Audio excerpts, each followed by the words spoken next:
ஆகாஷவாணி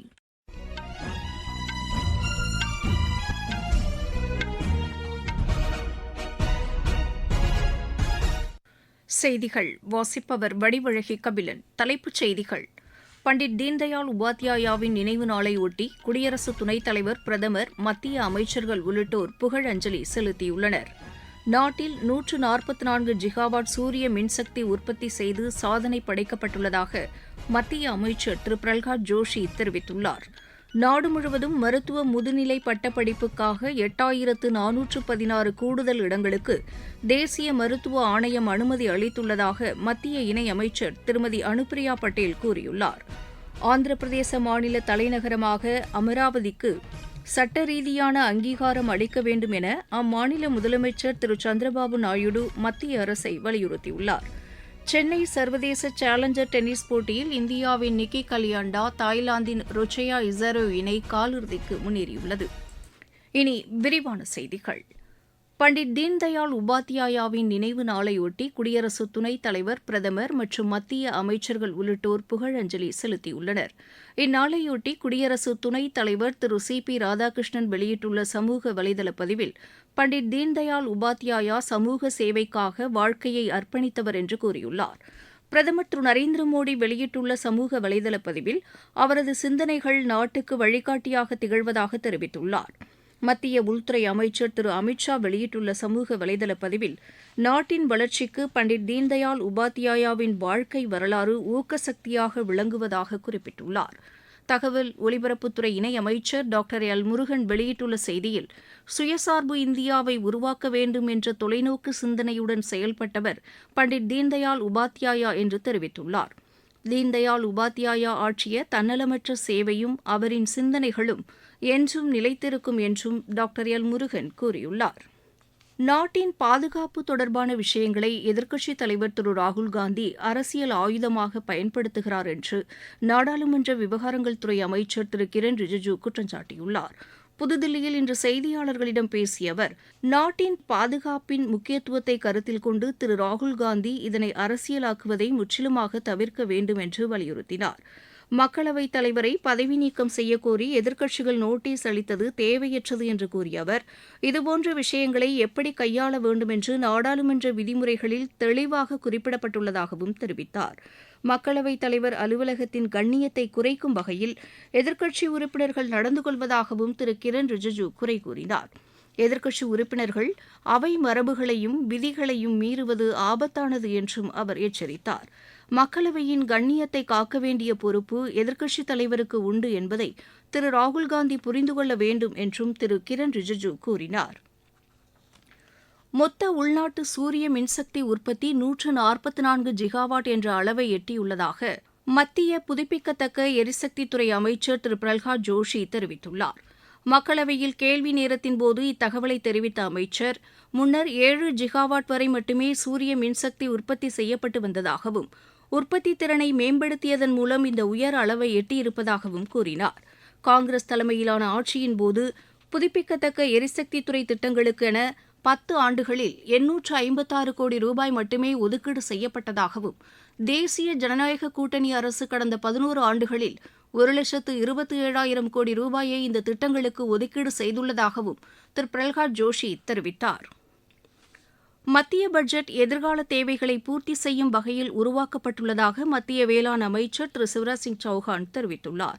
அசாம் மாநிலம் குவஹாத்தியில் செய்தியாளர்களிடம் பேசிய அவர், நாட்டில் குறிப்பாக வடகிழக்கு மாநிலங்களில் இந்த பட்ஜெட் பெரிய மாற்றங்களை கொண்டுவரும் என்று கூறினார்.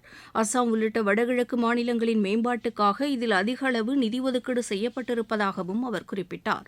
அசாம் மாநிலத்தில் அரிய தாதுக்களை வெட்டி எடுப்பதற்கான நெடும்பாதை திட்டத்தை மத்திய அரசு விரைவில் செயல்படுத்தும் என்றும் அவர் கூறினார். வடகிழக்கு மாநிலங்களை பிரதமர் திரு நரேந்திர மோடி நாட்டின் வளர்ச்சி மையமாக கருதி மிகுந்த முக்கியத்துவம் அளித்து வருவதாகவும் அவர் தெரிவித்தார். இம்மாநிலங்களில் உள்ள கிராமங்கள், ஏழை எளிய மக்கள், விவசாயிகள், இளைஞர்கள், பெண்கள் என அனைத்து தரப்பினரின் மேம்பாட்டையும் கருத்தில் கொண்டு பட்ஜெட்டில் நிதி ஒதுக்கீடு செய்யப்பட்டுள்ளதாகவும் திரு சிவராஜ் சிங் சௌஹான் கூறினார். ஆந்திர பிரதேச மாநில தலைநகரமாக அமராவதிக்கு சட்ட ரீதியான அங்கீகாரம் அளிக்க வேண்டும் என அம்மாநில முதலமைச்சர் திரு சந்திரபாபு நாயுடு வலியுறுத்தியுள்ளார்.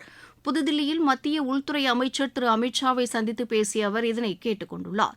பின்னர் மத்திய நிதியமைச்சர் திருமதி நிர்மலா சீதாராமனை சந்தித்து பேசிய அவர் ராயலசீமா பகுதியை தோட்டக்கலை மையமாக மாற்ற நிதியுதவி அளிக்க வேண்டும் என்று கோரிக்கை விடுத்தார். மத்திய வேளாண் அமைச்சர் திரு சிவராஜ் சிங் சௌஹானையும் சந்தித்து ஆலோசனை மேற்கொண்ட அவர் தென்னை விவசாய மேம்பாட்டுக்காக 200 கோடி ரூபாய் நிதியுதவி அளிக்க வேண்டும் என்றும் கேட்டுக் கொண்டார். திரு சந்திரபாபு நாயுடு நாடாளுமன்ற வளாகத்தில் தகவல் ஒலிபரப்புத்துறை இணையமைச்சர் டாக்டர் எல் முருகனையும் சந்தித்து பல்வேறு விஷயங்கள் குறித்து ஆலோசனை நடத்தினார். நீங்கள் கேட்டுக்கொண்டிருப்பது ஆகாஷவாணியின் செய்தி அறிக்கை. ஊரக வளர்ச்சிக்கான புதிய அத்தியாயம். வளர்ச்சியடைந்த இந்தியாவிற்கான ஊரக வேலைவாய்ப்பு உறுதி மற்றும் வாழ்வாதார சட்டம். இந்த சட்டம் வருடத்திற்கு 125 நாட்கள் வேலையை உறுதி செய்கிறது. இதில் வாரந்தோறும் ஊதியம் வழங்கப்படுவது கட்டாயமாக்கப்பட்டுள்ளது. பணி முடிந்த 15 நாட்களுக்குள் ஊதியம் வழங்குவதை உறுதி செய்வதற்கான அம்சங்களும் இதில் இடம்பெற்றுள்ளன. ஊதியம் காலதாமதமாக வழங்கப்பட்டால் அதற்கான இழப்பீட்டுத் தொகைக்கும் இதில் வகை செய்யப்பட்டுள்ளது. வளர்ச்சியடைந்த இந்தியாவிற்கான பயணத்தில் மோடி அரசு தொடரும் சீர்திருத்த நடவடிக்கைகள்.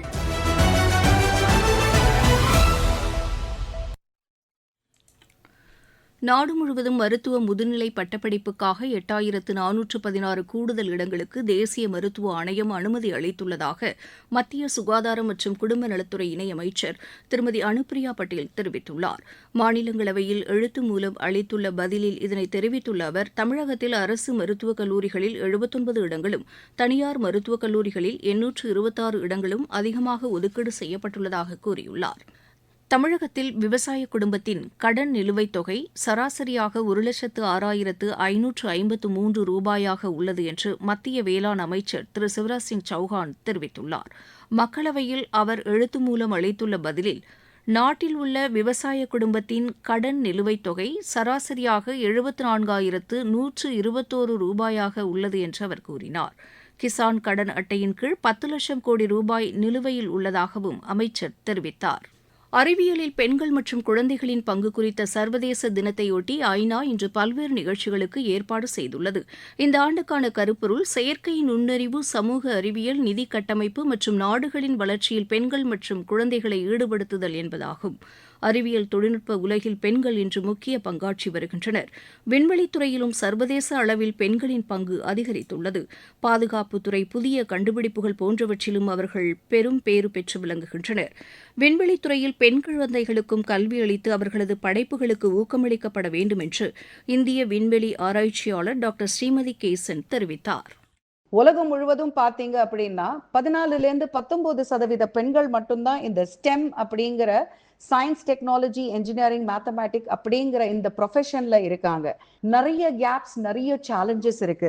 விமென் இருக்கிற இடத்துல நிறைய எம்பத்தி, நிறைய தாட் ப்ராசஸஸ் போகும். பெண் குழந்தைகள், பெண்களுக்கு நான் கேட்டுக்கொள்வது என்னன்னா, அறிவியல் சார்ந்த துறைகள் எதுவாக இருந்தாலும் கண்டிப்பாக தைரியமாக நீங்க உள்ளே வர வேண்டும். மிசைல் டெக்னாலஜியா இருக்கட்டும், ஸ்பேஸ் டெக்னாலஜியா இருக்கட்டும், பெண்கள் நினைத்தால் எதுவும் சாத்தியம். தமிழகத்தில் ஆயுஷ்மான் பாரத் திட்டத்தின் கீழ் 85,51,000 அட்டைகள் வழங்கப்பட்டுள்ளதாக மத்திய சுகாதாரம் மற்றும் குடும்ப நலத்துறை இணையமைச்சர் திரு பிரதாப் ராவ் ஜாதவ் கூறியுள்ளார்.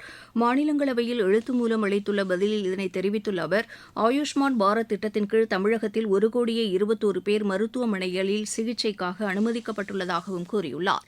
சென்னையில் நடைபெற்று வரும் சர்வதேச சேலஞ்சர் டென்னிஸ் போட்டியில் இந்தியாவின் நிக்கி கலியண்டா தாய்லாந்தின் ருச்சயா இசரே இணை காலிறுதிக்கு முன்னேறியுள்ளது. இப்போட்டியின் ஆடவர் இரட்டையர் பிரிவு காலிறுதிக்கு முந்தைய சுற்று ஆட்டத்தில் இந்த இணை 6-4, 6-2 என்ற செட் கணக்கில் இந்தியாவின் சாய் கார்த்திக், திக் விஜய் பிரதாப் சிங் இணையை வென்றது. புரோ ஹாக்கி லீக் போட்டியில் இந்தியா முதல் ஆட்டத்தில் இன்று பெல்ஜியத்தை எதிர்கொள்கிறது. ரூர்கேலாவில் இப்போட்டி இரவு மணி 7:30க்கு தொடங்குகிறது. மீண்டும் தலைப்புச் செய்திகள். பண்டிட் தீன்தயாள் உபாத்யாயாவின் நினைவு நாளையொட்டி குடியரசு துணைத் தலைவர், பிரதமர், மத்திய அமைச்சர்கள் உள்ளிட்டோர் புகழஞ்சலி செலுத்தியுள்ளனர். நாட்டில் 144 ஜிகாவாட் சூரிய மின்சக்தி உற்பத்தி செய்து சாதனை படைக்கப்பட்டுள்ளதாக மத்திய அமைச்சர் திரு பிரல்ஹாத் ஜோஷி தெரிவித்துள்ளார். நாடு முழுவதும் மருத்துவ முதுநிலை பட்டப்படிப்புக்காக 8416 கூடுதல் இடங்களுக்கு தேசிய மருத்துவ ஆணையம் அனுமதி அளித்துள்ளதாக மத்திய இணையமைச்சர் திருமதி அனுப்பிரியா பட்டேல் கூறியுள்ளார்.